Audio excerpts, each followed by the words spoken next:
دیکھیے بس میں پانی ہی کی مثال دے دوں آپ کے سامنے. پانی جب تک انسان کے پاس علم نہیں تھا کیا کرتا تھا انسان پانی سے؟ جس انسان کے پاس علم نہ ہو اس میں اور جانور میں کوئی فرق نہیں ہوتا. تو جب انسان کے پاس علم نہیں تھا تو وہ پانی سے وہی کام لیتا تھا جو جانور لیتے تھے. پیاس لگی پانی پی لیا. انسان بھی یہی کرتا تھا. پیاس لگی پانی پی لیا. جب جنگلی دور تھا تو جانوروں کی طرح سے جا جا کر چشموں میں اور دریاؤں میں جیسے گائے بیل بھینسیں پانی پیا کرتے ہیں یوں ہی وہ جا کے پیا کرتا تھا. جب تھوڑا سا علم آیا تو اس نے برتن بنائے اور برتنوں کے ذریعے پانی اپنے گھر میں لے آیا. دیکھیے اتنا سا علم آیا اور احتیاج ختم ہوئی. اور کرتے رہیے گا. اب اسے وہاں نہیں جانا بھائی ایک مرتبہ گیا باقی پانی کا ذخیرہ گھر کے اندر موجود ہے. پھر علم اور آگے بڑھا تو اریگیشن شروع ہو گیا. سینچائی شروع ہو گئی. نہریں بننے لگی. کھیتیاں سیراب ہونے لگیں. باغ سیراب ہونے لگے. زراعت چمک گئی. پھل آنے لگے. پانی میں تو کوئی فرق نہیں ہوا. پانی کے تو کوئی اجزاء تبدیل نہیں ہوئے. پانی سے علم ملتا جا رہا ہے. اس کی قوت و صلاحیت میں اضافہ ہوتا جا رہا ہے. بہت مختصر مجلس ہے. اب علم اور آگے بڑھا اور اسی علم نے ڈیم بنائے اور ڈیم بنانے کے بعد جنریٹر بنائے اور جنریٹر سے بجلی بنی. بجلی کس نے بنائی؟ اسی پانی نے. چاہے تھرمل ہو اور چاہے ہائیڈرو ہو. پانی بنتی کہاں؟ بجلی کہاں سے بنتی ہے؟ پانی سے. بجلی بنی تو دنیا میں ایک انقلاب آ گیا. بجلی بنی تو ریڈیو بنے. بجلی بنی تو ٹی وی بنے. بجلی بنی تو کمپیوٹر بنے. بجلی بنی تو ریلیں دوڑنے لگی. بجلی بنی تو ویڈیو فلمیں تیار. آج اگر دنیا سے بجلی لے لی جائے تو دنیا کہاں پہنچ جائے گی؟ وہی ہزاروں سال پیچھے پہنچ جائے گی. پانی میں کوئی فرق نہیں. میں نے جو عرض کیا آپ کے سامنے پانی میں کوئی فرق نہیں ہے. جتنا پانی کے ساتھ آپ علم کو جوڑتے چلے گئے اتنا ہی پانی اپنی قیمت کو بتاتا چلا گیا کہ تم پانی سے کیا کیا کام لے سکتے ہو. تو کسی بھی شے کو میں ورنہ میں بتاتا آپ کو کہ یہ ٹی وی کے جو چپس بنتے ہیں یا کمپیوٹر کے جو چپس بنتے ہیں یہ کاہے سے بنتے ہیں؟ آپ کو سن کے حیرت ہوتی ہے لیکن اب وہ وقت نکل گیا. تو بالکل بے قیمت چیز ویلو لیس چیز علم کو آپ نے اس سے متصل کیا اور اس میں انقلاب آیا. میری زبان سے ایک جملہ نکل گیا تھا کہ علم پارس پتھر ہے. اب یہ علم کی انتہا ہے. جس کے پاس جتنا علم ہو. ایک شخص مولا علی کے پاس آتا ہے اور آنے کے بعد کہتا ہے یا علی یہ بتائیے کہ مومن کا حق سچا مومن کا حق اللہ پر کیا ہے؟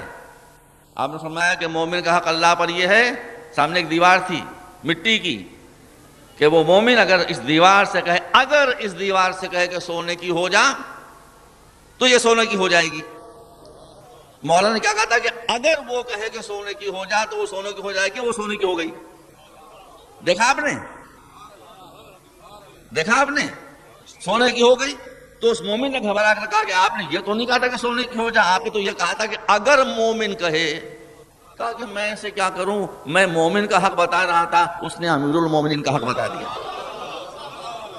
ایک مرتبہ صلوات بھیجے آپ پر. اب جس کا جیسا علم ہے سائنٹسٹ کے پاس جو علم ہے وہ علم علی کے مقابلے میں کیا حیثیت رکھتا ہے؟ کوئی حیثیت نہیں. مسلمانوں کو جو زوال ہوا ہے وہ دو وجہوں سے ہوا ہے. اسی وجہ کا موقع ملا تو کل میں پڑھوں گا نہیں تو پھر نہیں پڑھوں گا انشاءاللہ پھر دیکھا جائے گا. ایک عقل کو چھوڑا جذبات کو پکڑا. عقل کو چھوڑا جذبات کو پکڑا. بے عقل آدمی کے سامنے جب خلاف مرضی کوئی بات ہوتی ہے وہ فوراً غصے میں کانپنے لگتا ہے. صاحب عقل جب اس کی مرضی کے خلاف کوئی بات ہوتی ہے تو وہ مسکراتا ہے اور موقع کا انتظار کرتا ہے. سمجھ رہے ہیں؟ تو ایک تو عقل کو چھوڑا مسلمانوں نے. یہ ہے سب سے پہلا امت مسلمہ کے زوال کا سبب. اور دوسرے علم کو چھوڑا. یہ ہے دوسرا سبب. اسلام کا سماج عقل کا سماج ہے، اسلامک سوسائٹی عقل کی سوسائٹی ہے، اسلامی معاشرہ عقل کا معاشرہ ہے، اور اسلامی معاشرہ علم کا معاشرہ ہے۔ سن لیجئے، حضور پیغمبر کریم خاتم المرسلین تھے، افضل الانبیاء تھے، ان سے بڑی کوئی ذات دنیا میں نہیں گزری ہے، ان کے اوپر صرف اللہ ہے، باقی جتنے ہیں وہ سب ہم سے چاہے جتنا اونچے ہوں مگر ان سے نیچے۔ یہ ہر مسلمان کا عقیدہ ہے جس میں ہم بھی شامل ہیں۔ اب ایک شخص رسول سے پوچھتا ہے، ایک رسول کا مقدس صحابی، کہ سرکار یہ بتائیے کہ موت نظروں کے سامنے ہے اور ہمیں یہ احساس ہے کہ بس اب ہم 1 منٹ میں 2 منٹ میں ختم ہونے والے ہیں، مگر ہمارے ہوش و حواس ہیں، برقرار ہیں، تو یہ 2 منٹ جو ہماری زندگی کے باقی ہیں اس میں ہم کیا کریں؟ جواب دیجئے، جواب دیجئے۔ آپ کے علماء یہ کہیں گے، آپ کے فقہا یہ کہیں گے کہ جلدی جلدی کلمہ پڑھنا شروع کر دو، قرآن پڑھنا شروع کر دو۔ قرآن نہ مانیے گا، میں تو حدیث ہے جو آپ کے سامنے پیش کر رہا ہوں، یہی سب آپ کہیں گے اور غلط نہیں کہیں گے۔ مگر جب رسول سے وہ صحابی پوچھتا ہے کہ 2 منٹ باقی ہیں مرنے میں، ہمارے ہوش حواس ہیں، ہم کیا کریں؟ تو کہا کہ یہ 2 منٹ کا وقفہ غنیمت سمجھو، ان 2 منٹوں میں کسی علمی موضوع پر کسی سے بات کر دو۔ کیا فرمایا؟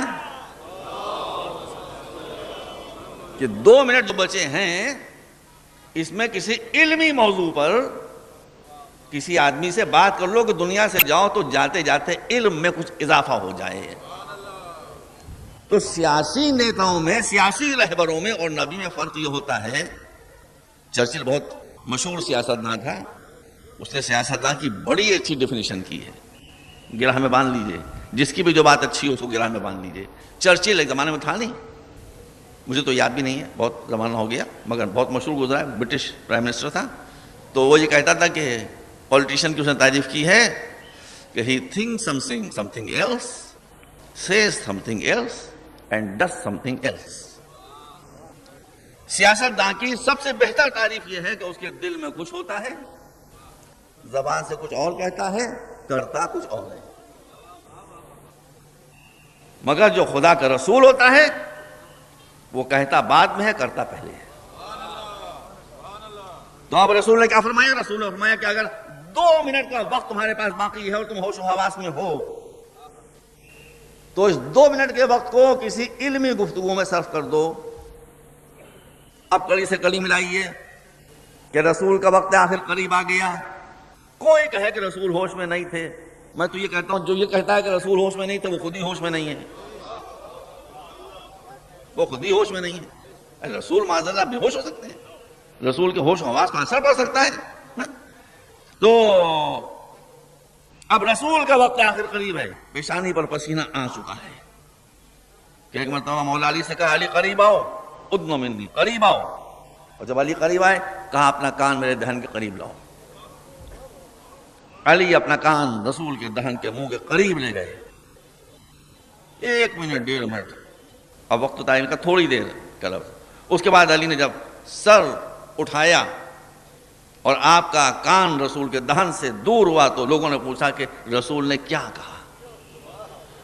دیکھیں کیا کہا تھا رسول نے کہ اگر 2 منٹ بھی باقی ہیں تمہاری موت میں تو یہ وقفہ علمی گفتگو میں صرف ہو۔ دیکھا آپ نے؟ آپ جب مولا سے لوگوں نے پوچھا کہ رسول نے کیا کہا آپ سے، کہا کوئی راز کی بات نہیں کہی، کہا پھر کیا کہا؟ کہا علمنی رسول اللہ الف باب من العلم، رسول نے اس چند لمحوں میں علم کے 1000 باب مجھے تعلیم کر دیے۔ علم کے 1000 باب رسول نے مجھے تعلیم کر دیے۔ یہ پڑھانے والے کی شان تھی کہ اس نے 1 منٹ کے اندر 1000 چیپٹر 1000 باب علم کے تعلیم کر دیے، اور یہ پڑھنے والے کی شان تھی کہ اس نے کہا کہ ہر باب سے میں نے 1000 باب اور کھول لیے۔